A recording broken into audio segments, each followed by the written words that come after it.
the opportunity to be a refuge for them in a world that is just relentless. And, you get family. We hosted 29 new Canadians who'd never been to the zoo before last weekend, and gave them escape. They got to have some breakfast. They had VIP tours, and they got to be the center of a story that was nothing but good for 6 hours. Yeah, incredible moments like that are the kind of thing that you wake up for. Welcome to the Attraction Pros podcast, where we discuss the latest trends and challenges facing the attractions industry today.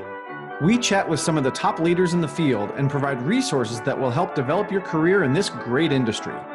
I am Josh Liebman. I am obsessed with the guest experience and helping attractions make that their top priority for success. And I'm Matt Heller. I am passionate about organizational effectiveness, leadership development, and employee engagement. Now sit upright, hold on tight, and get ready for the Attraction Pros podcast.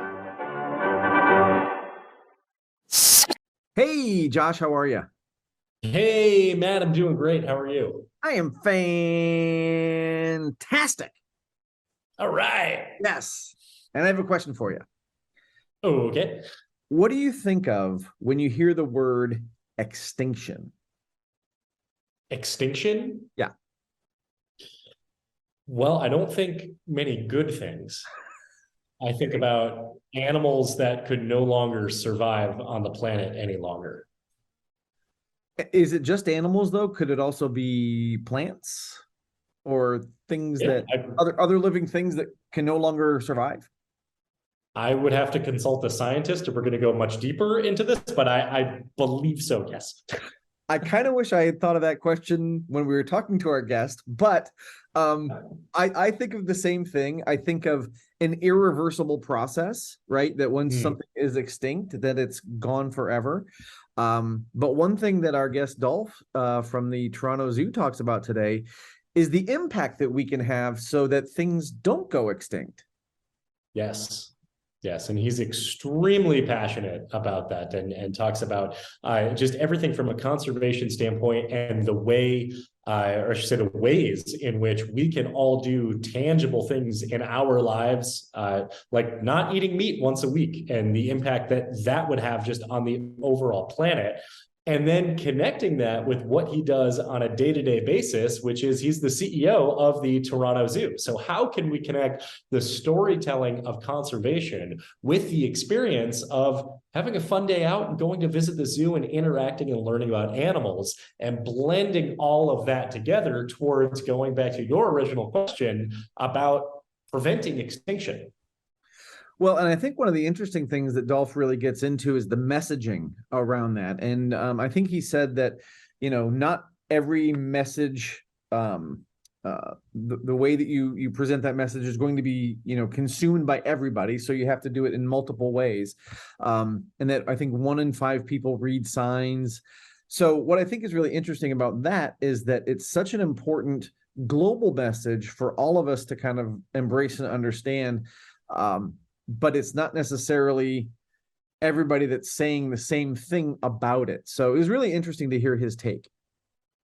Yeah, and his whole process of ruthless optimism. We get to learn all about what that means, and really just when the deck is stacked against you, of being able to kind of persevere and go through, and no one told you that it would be easy. He talks about that, and just a great outlook and great mindset on leadership. So much great advice here on leadership and building a career, in addition to everything on conservation of animals and preventing extinction.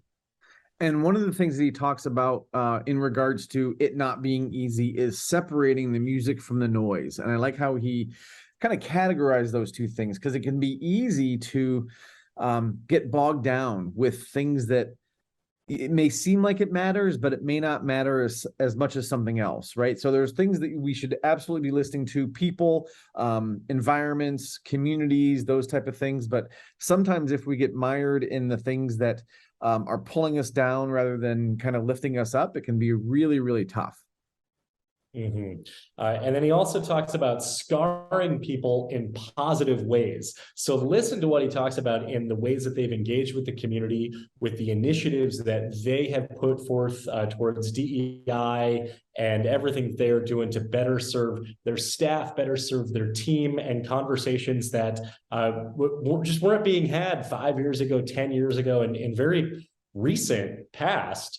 As well as the response that has been garnered from that, and the overall impact that has been made from it.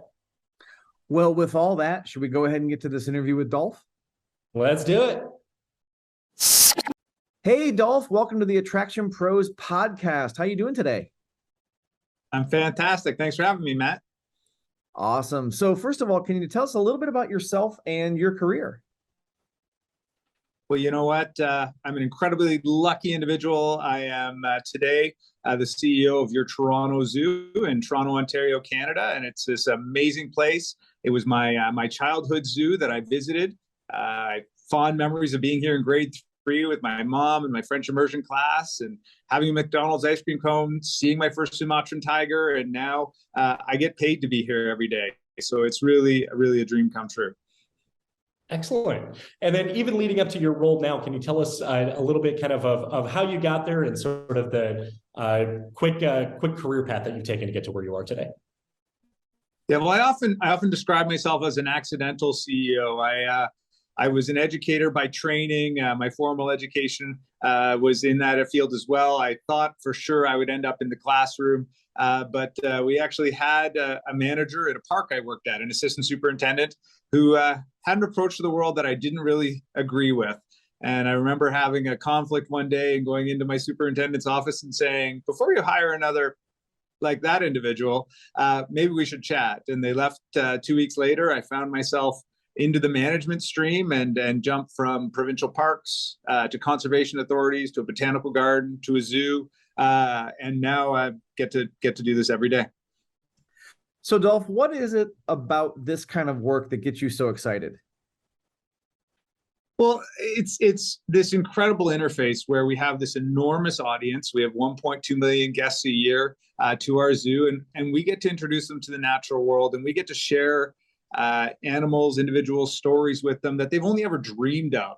And suddenly you get these moments where that screen image or that idea they had in their head from a book or some other format becomes reality. And that's just something truly magical.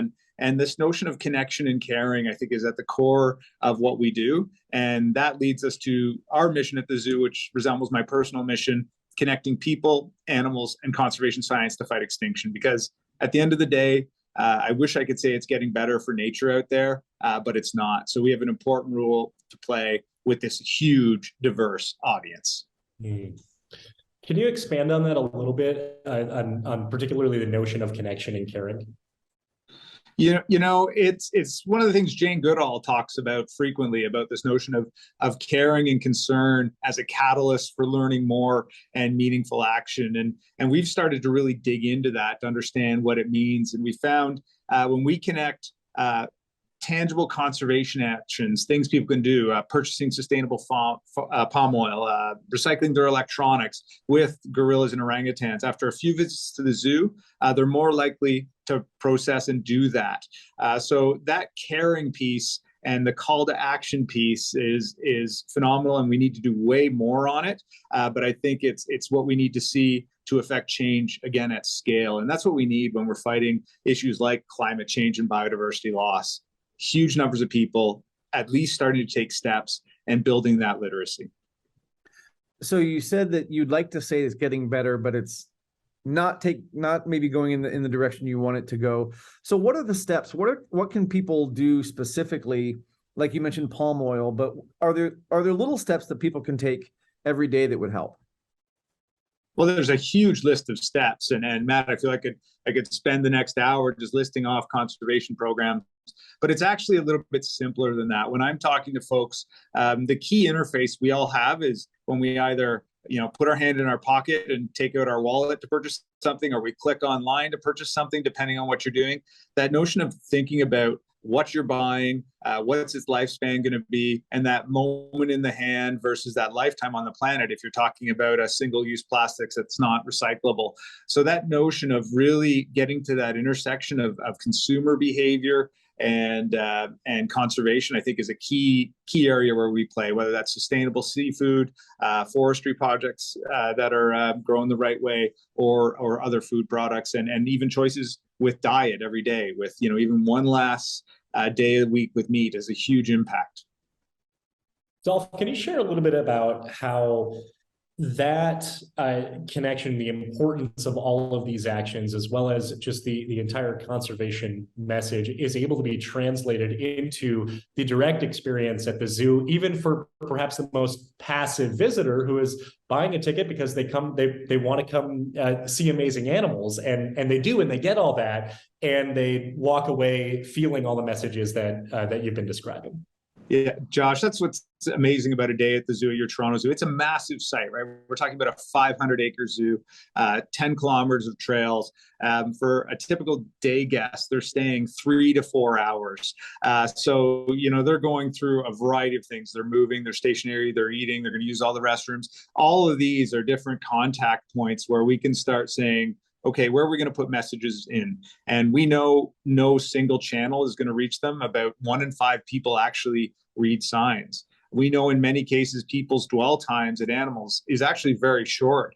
But that said, what is the combination of things, whether it's volunteer and staff interactions, which we know has a huge impact on experience? People who talk to a staff member or volunteer actually will rate our washrooms higher, even though it's the exact same scenario. Just this notion of human interaction improves retention of knowledge and experience of their day.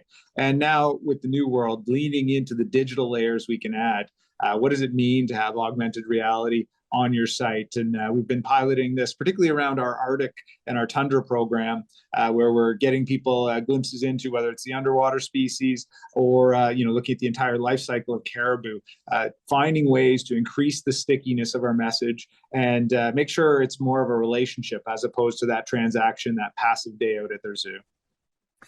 So I'm curious how you measure that. How do you measure the relationship that you're building? And maybe it's through donations or more turnstile clicks or whatever. But how do you measure that relationship that you're trying to build? Yeah, this is, you've put your finger on the pulse of one of the tough pieces. So we were actually working with a company in Toronto doing polling of zoo guests and non-zoo guests about conservation awareness of various issues. And we found the bigger issues, when we talked about climate change specifically, we could make no connection between their visit to the zoo and seeing polar bears. But again, when we went hyper-specific with calls to action, you'd actually get that stickiness. So we know now in our interpretive programming, we are now using that information to rewrite our interpretive plan to make sure we're going hyper-focus on things people can do that are tangible, that are accessible, and then we can start tracking that. The other key thing we're looking for is that public feedback, though, and we've seen it certainly on our digital channels coming through the past few years. Our fans and followers, we're often around third in North America behind Cincinnati and San Diego as far as folks in the zoological field in the good accredited zoos. And our community has really voted with their feet. We just this past year surpassed a record membership number. And I think it's attributed to the world we've come through as far as COVID, but also some of the changes we've made that they feel we're a safe, great place to be. And we just passed 44,000 member households when our record about 7 years earlier was 34,000. So we are really seeing these approaches rewarding us at the front door.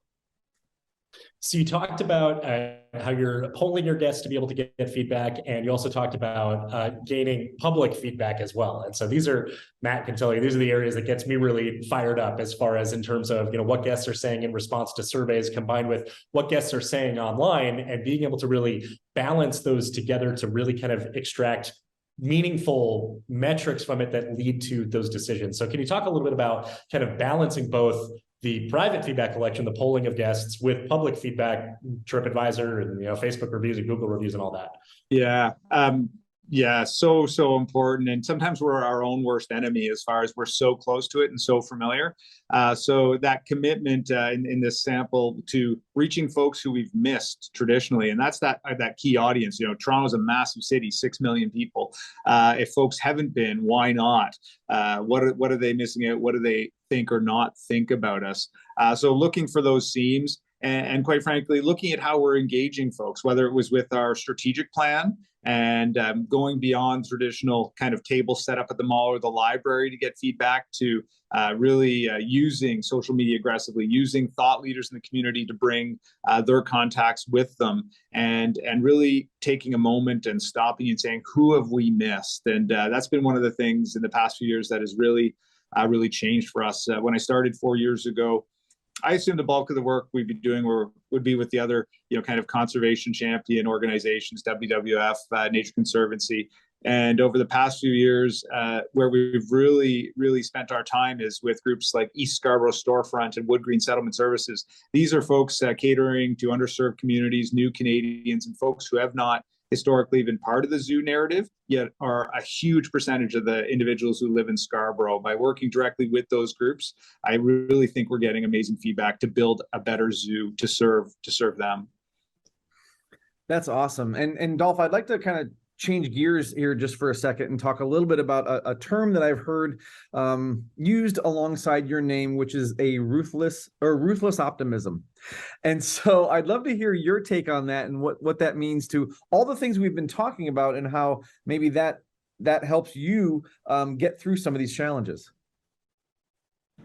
Yeah, it's been a little bit more work of late than historically, but yeah, no, I think a spirit of ruthless optimism is required, because it's easy to get disenfranchised. We get bombarded with bad news on every channel we look at, and if my career and my journey's taught me anything, it's assume good intent, look for the best outcomes, and time after time, I get rewarded by amazing people who clearly care deeply.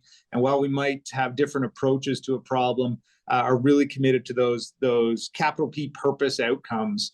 And it's hard. These workplaces, a zoo, for instance, there's generally not more than one in a community. So when you're going to be in a place like this is a long-term relationship of sorts. So that spirit of ruthless optimism and a commitment to the ideas of redemption, because we're all going to fall down sometimes, and falling down or failing at something doesn't make us failures, and helping each other back up is going to be key. And I've never seen a better example of it as far as what our team's done over the past few years, pulling each other through, looking past those minor transgressions. Without intent, they often have impact, but finding ways to unpack those to get to the good places we need to, because our community's hurting, and we have a huge opportunity to serve them with these organizations. What advice or guidance would you offer to those who can be more optimistic, or who want to be ruthlessly optimistic, when sometimes it really seems like the deck is stacked against us, or the current is moving, it just, we're going upstream, and it seems like there's a lot of battles ahead, but remaining optimistic while at the same time pragmatic and really able to charge through these challenges? Yeah, it's such a tough one, Josh. I'm often wondering when folks are feeling that way, I'm kind of like, who told you it would be easy? This is important work, and it's work at scale. I have the privilege to be part of a massive organization. It's full and part-time. It's 700 staff. It's 400 volunteers. It's got a city looking at it for leadership.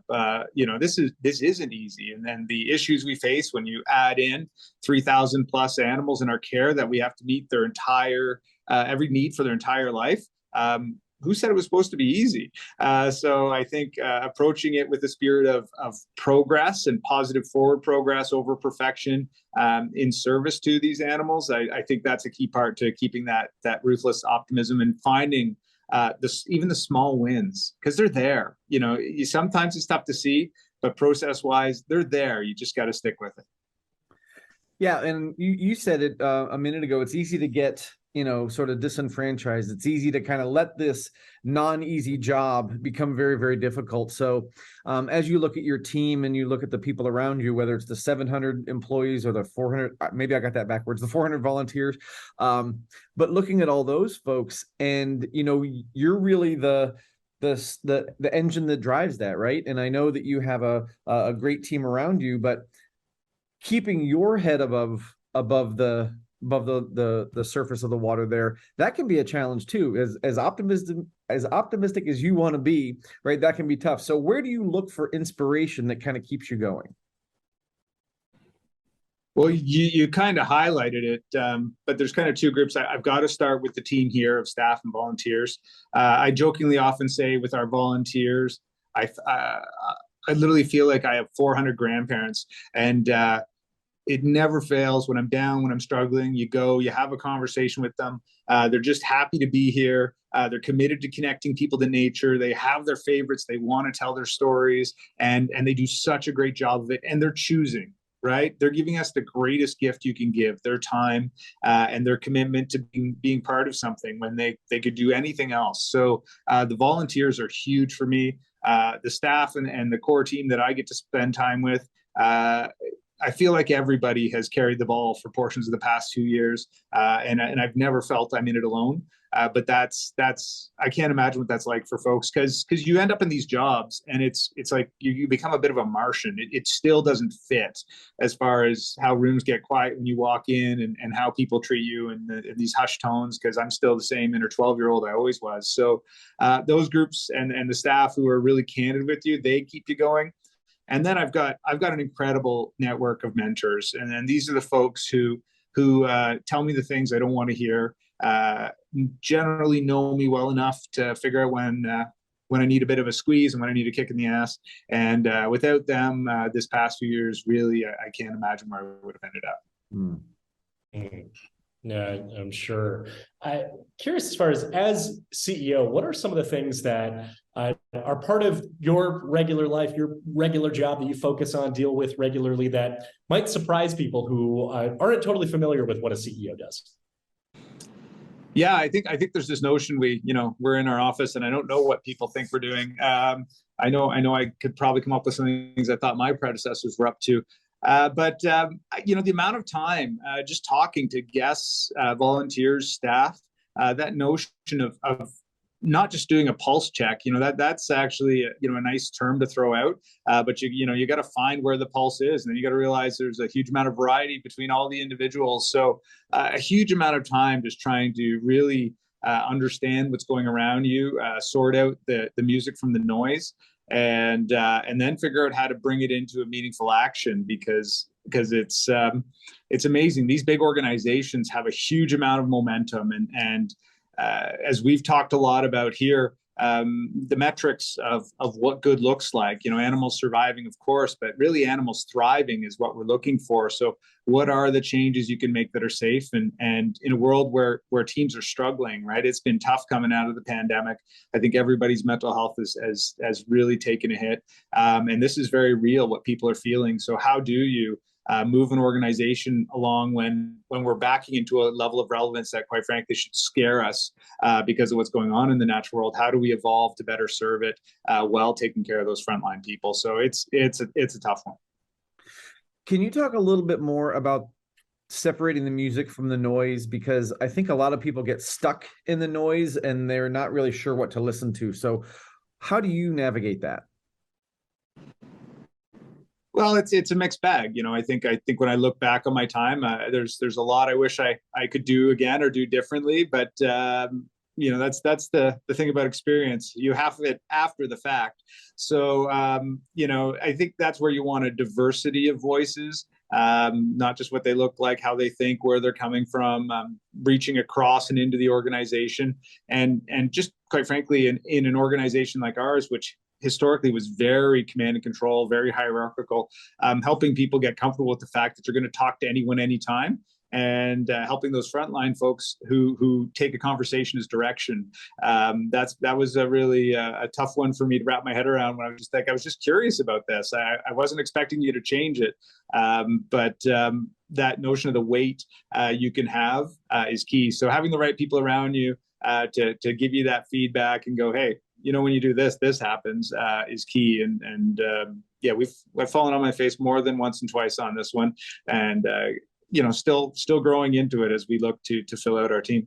Yeah. And over the last few years or so, of course, there's been so many external factors that have just changed, the entire attractions industry, zoos and aquariums, nonprofit cultural attractions. Can you talk a little bit about just how being a leader just has changed and evolved with just everything that the last few years have really thrown at us? Yeah, it's an interesting one, that question. I'm a first-time CEO, right? So I landed in this zoo. I had a year and a half to kind of go through a cycle, and then the pandemic arrived. So I think it was probably easier for me because I was able just to take it for what it was. We had things happening. We brought in the folks who needed to be in the room. We could make decisions based on the best data available. I didn't really have to change much as far as how I was operating because I was still just soaking everything up. I'm guessing it was far harder for folks to unpack things they've been doing for decades or rituals they had in place, which I didn't have to carry that. But one of the things that has come out of it, I think definitely is our work has changed as far as serving purpose, and it matters more than ever. Folks want to be part of something they can believe in. They want to be part of something they truly support. Even us as an agency of the city, the expectation that we operate as a small A activist organization that's going to champion causes that they care about, and doing that within the framework of where we make our living, the conservation science and the data sets to be able to defend it. So people are looking for that, and I think we've taken those steps. And they're really waking up, and particularly in Canada. I think we're seeing such amazing progress around equity, diversity, inclusion, as far as just making our team so much stronger. We've also been doing a huge amount of work around Indigenous relations and our Truth and Reconciliation Commission. We just brought on a first, I think, possibly for North America. We have a director of Indigenous relations to help us serve the traditional territory holders and urban Indigenous community members. And these are all things that we barely spent time thinking about 5-10 years ago. And it's just a whole new layer in addition to conservation, in addition to animal welfare and well-being. Now this lens and really thinking differently about our people and how do you make changes that serve them, again, in these big systems that are really slow to turn. Yeah.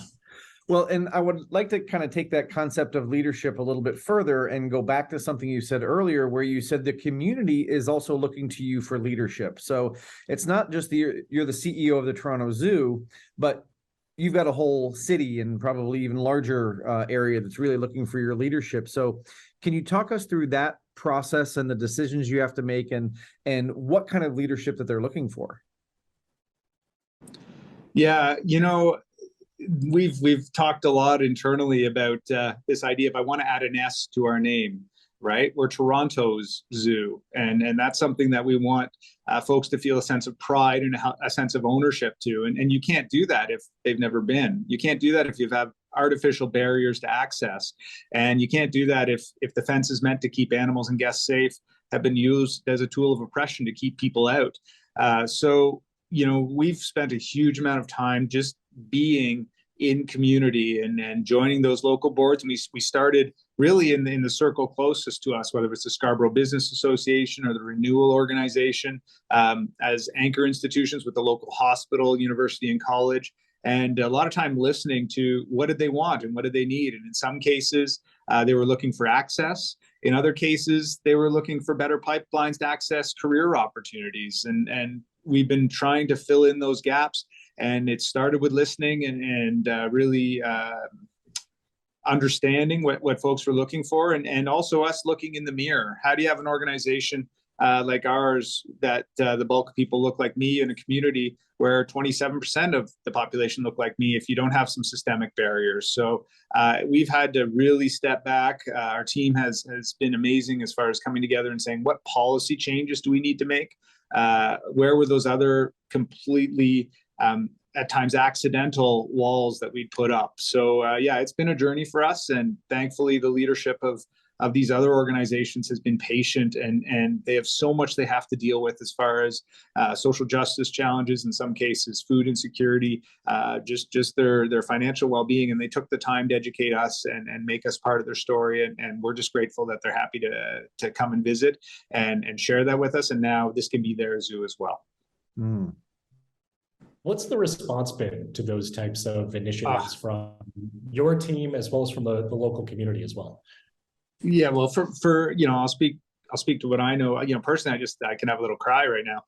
You host folks, and the opportunity to be a refuge for them in a world that is just relentless. And you get family. We hosted 29 new Canadians who'd never been to the zoo before last weekend, and gave them escape. They got to have some breakfast. They had VIP tours, and they got to be the center of a story that was nothing but good for 6 hours. Yeah, incredible moments like that are the kind of thing that you wake up for. Yeah.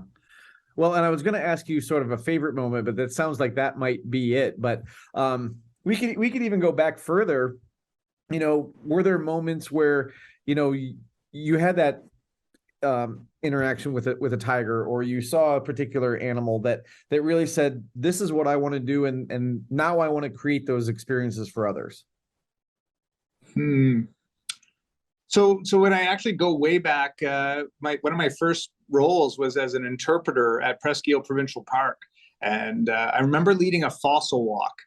So we were going down the shoreline and teaching kids and young families what to look for. And it was Ordovician period fossils. I still remember this stuff: crinoids and cephalopods, trilobites, all this great stuff.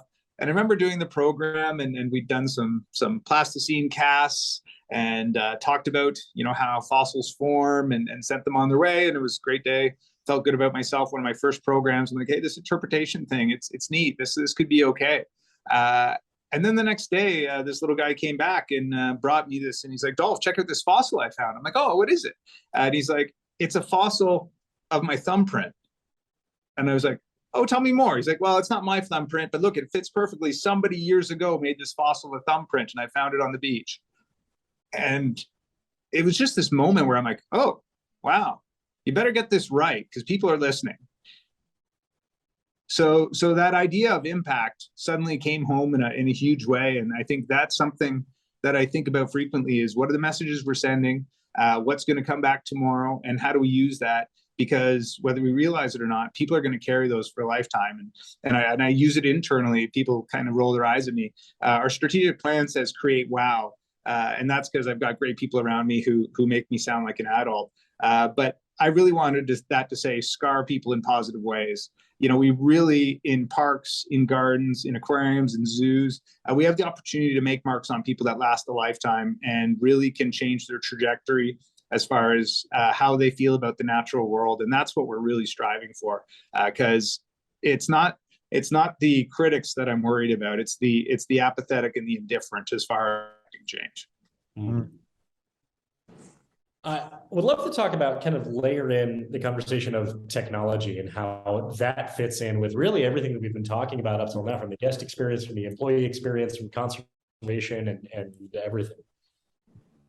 Yeah, this is something that has me super excited. I think it probably drives the team a little crazy. But we have another constituency in that equation, which is the animals in our care. And our fifth pillar of our strategic plan is revolutionize zoo technology. And we've been working with a company that historically was using cameras, machine learning, and AI to monitor dosage of chlorine in swimming pools. Well, we figured out with a postdocs in a partnership with a local university how to tell orangutans apart and start breaking down their behavior over the course of the day. So we can look at how behavior is changing. We can build a data set that supports the great work of our expert animal care staff. And I'm dreaming of a day where, imagine your heat maps that you're producing from your digital map for guests can be correlated with what we're seeing in orangutan behavior. And we can use that to make data-driven decisions to really make sure we're delivering on animal well-being for these individuals. These are the types of things that we're just scratching the surface, and it's the combination of sectors coming together that'll drive it. You see great work going on in the stadium industry. You see hotels doing good work, airlines doing good work. I think when we bring that together with academic communities, wearable tech, zoos, and guest experience, we have an opportunity to really rethink what animal monitoring looks like in the name of making sure they're doing the best they possibly can be doing. And I would imagine, and please correct me if I'm wrong, but there are some people that are right on board with you and absolutely, everybody wants the animals to be taken care of well, but then there might be other people who are like, well, this has worked for a long time. Let's not upset the apple cart. So am I wrong in that? No, and it's one of those things that we really want to respect experience and tradition. We don't want to get seduced by toxic nostalgia. So how do you bring these things together? And when it comes to technology, big challenges, we know tech projects have a higher propensity of failing than most things. If you're going to innovate, our question, and we use this term in the zoo, is how do you get to a safe to try point? How can we do something that economically, animal well-being, welfare-wise, and staff commitment is safe to try to take those steps? So again, I'm lucky to be surrounded by a real incredible mix of folks, and they're as diverse as the animals they serve. And those voices, they're important, whether they're in agreement or disagreement. They're here, and that's part of our journey as well. Is those times where we hear you. We might not agree with you, but we do hear you, and I'm just so grateful for those folks who continue to speak up regardless. Mm-hmm. You just used a phrase I don't think I've ever heard before, and that's toxic nostalgia. And I think that's going to marinate for a little bit after the interview. But such a fascinating idea. Is that just about not making change because you think people don't want change, or people want to, they're so embedded in the heritage, in the tradition that they feel perhaps afraid of change? And is it about really breaking through to that while at the same time, like you said, respecting the tradition, but at the same time continuing to move forward and advancing and taking advantage of the technology that we have today to blend all that together? Yeah, and our experts are amazing. The talented folks I get to work with. You're talking about individuals who have dedicated decades of their life to their craft. They're serious heavy hitters. At the same time, when you've been in a place like Toronto, and we're working to get folks out more to see what others are doing and expand their exposure. And there's another factor in here. You talked about leadership 5 years ago to today. The other factor that creeps in is I really think folks, with all the changes in their personal life, we're seeing data sets that people are doing less outside of work hours, less participation in clubs. They have less friends than they did 4 years ago. This is from a Toronto Social Capital report. So our team, our members of this community, a lot of them are probably suffering from the same thing. So I think part of what also creeps in is folks are looking for consistency in life. And at times they look to work to provide that consistency. And we want to make sure we provide it as far as they're going to, be able to have the resources to care for their family, and we're going to honor their health and well-being. But the other elements of that consistency, we're definitely going to be challenging with use of technology and realizing that we want to accomplish and do more in pursuit of our mission. So Dolf, you just used a word that I want to touch on, and that's craft. And part of that is because I was just before this recording was having a conversation with someone about, figuring out what their craft is. And we kind of equated to passion, but I think it's a little bit different. So I'm curious what your definition of that is, of, someone having a craft, and then what is your craft? Yeah, well, when I think of, again, I think there's our tradespersons, and their crafts are as diverse as the trades are. But I'm thinking of our wildlife care staff, and I often, for my brain, I talk about them being able to speak animal. So literally, I'm picturing one of them right now who I'm pretty sure can speak red panda, and they can see cues and signs that most folks would totally miss. But they have honed the craft to the point where they can see that. Our polar bear staff, the folks with a lot of the great apes and the big felids, they really have a gift where they can read animal and use that judgment so well to help keep us safe as we're managing change and advocating for those individuals. So yeah, that craft is amazing. And It's something that is a combination of deep care for the individuals and the species, and experience to stick with it. So yeah, it's pretty cool to get to see that. Yeah. What would you say your craft is? Whew. I think I'm an interesting hybrid. I'm really interested in, and it starts with a care and a passion for animals. I've always had animals in my life. As a naturalist and a kid growing up, I was a free range kid playing in the forest, and spent a lot of time watching and observing. And I think starting with that and that belief in the connection, and I just love people. I'm a whatever an extrovert is, I'm that thing a little bit further. I just absolutely love those moments of being with people, connecting, seeing the light go on, and really those opportunities to scar people in positive ways and make memories in a life that last a lifetime. I never thought I'd have the opportunity to be on a stage this big or a canvas this broad. So using the hybrid skills of somebody who has had experience in education and the technical side and the sciences, I think that's probably where I come in. They're the experts. I'm grateful I get to kind of jump in and out of their different pools. Yeah. So if you weren't doing what you're doing now, if you weren't in this industry, what do you think you'd be doing? Oh, I'd probably still be Ranger Dolf. Growing up in the provincial park system was phenomenal. The mix of guest experience, active on the ground conservation programs, habitat restoration. It was incredibly fulfilling, and that notion of ecosystem scale conservation, it's critical. We need it. We need these places for animals to live. And it's kind of like my journey. I started with massive, tens of kilometers of spaces for animals to live, to focus on plants, to a focus on fish, to a focus on mammals. And I feel like I'm getting a little bit smaller, but I often talk about conservation being a team sport, and we need more players, and players include good accredited zoos doing conservation work, as well as those folks protecting the land, and hopefully we're going to have those places for them to live long term. So we've been talking a lot about leadership and kind of your outlook on it. And I'm curious, I'm sure that there's people that you work with that are young leaders that are kind of coming up into their career. What sort of guidance or advice do you have for those folks to grow their career, to get the experience you think they need, to make the mistakes, that it's okay to make? So what are some of your kind of go-to pieces of advice for them? I think it's a strong reminder that nobody gets there alone. I have a community of mentors, and they're from all walks of life. One of them's a retired principal. One of them's a retired vice president for big oil. One of them's a carpenter. So this diversity of perspectives that helped kind of make sure I wasn't in the echo chamber of mentor-wise was key. And then embracing discomfort. You've got to find folks who are going to give you feedback that makes you better, not just makes you feel better. And they're really different things. And I've always taken a pretty deliberate approach to it. I almost see it like professional dating, where like you ask somebody out, "Hi, will you be my mentor?" It means I'm going to probably want to have coffee with you or a call with you every month or two. And then you've got to be actively listening and interested in what they have to say, even if you're not sure where it's going to fit.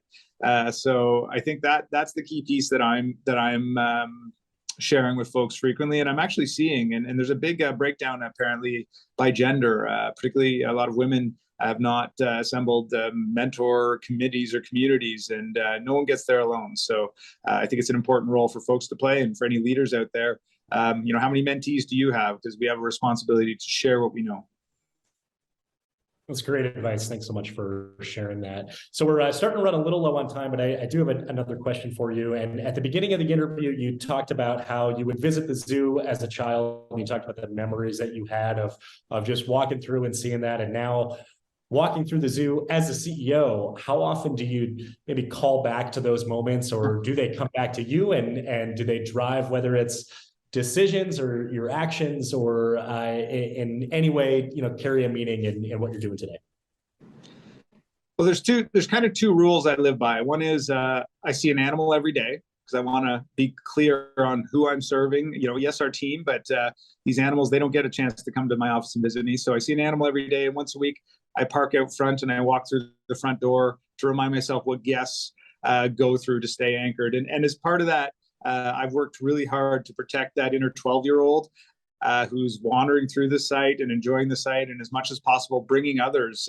When I do business tours, if you folks were coming, I'm like, hey, do you have any kids? Bring them along as well, and get to watch through their eyes. And I had an experience on the weekend where we took one of my friends who's in the local sports industry here, and we went and looked at our new habitat and went to a new installation, and the kids were actually uncomfortable, and we're like, wait a second, we could make this way more fun and better serve these kids if we actually added a slide to this design. So this notion of safe living trials is huge, and sharing as much as possible and getting that feedback, because we really will get better products from it. So, okay, I've got one more question. Sorry. But you mentioned safe trials there. You've mentioned safety in the past, and, being able to get to a place where it feels safe to kind of make those decisions and make those tough calls. How do you foster that kind of relationship and environment with your team where they do feel safe enough to either call you out or make a mistake? Matt, we're still working on it. We're not there yet. There's pockets where it's grabbed. When I look at our diverse team, there's certain pockets who I think, frontline junior folks would look at me and go, seriously, Dolf? And I've got other groups that still wouldn't dare of it. So it's a journey, and it goes to those relationships and the body of work and trust, and it's hard fought to earn, and it's easily lost. And again, when I talk about regrets, I can certainly think of a few decisions I've made that haven't served building those relationships and trust, so they will continue to bring it forward. In other cases, folks have been there, and that goes back to the notion of the long-term relationship, and we're in this together. What I do count on is folks' shared commitment to the well-being of the animals and the well-being of the organization long-term. That bleeds us through, and if nothing else, sometimes I wander in the dark, but this team so far has been incredible and haven't let me walk off the cliff or do anything that walks our animals or our organization off the cliff. So we're still working on it. I wish I had a better answer than that. Oh. Well, Dolf, as we start to wind down here and get close to the finish line of this interview, if people wanted to learn more about the Toronto Zoo, if they wanted to get a hold of you directly, where would you send them? I would send them to torontozoo.com, or LinkedIn is the easiest place to find me. Perfect. Well, Dolf, this has been a wonderful opportunity to kind of pick your brain a little bit. I know we got to interact a little bit at the IAPA conference. So thank you so much for taking the time to be with us today. And for everybody who's out there watching and listening, just remember, we are all Attraction Pros. Thanks for listening to the Attraction Pros podcast. Make sure to subscribe so you can tune in when new episodes release. And even better, please leave us a review on iTunes. For more information, visit attractionpros.com.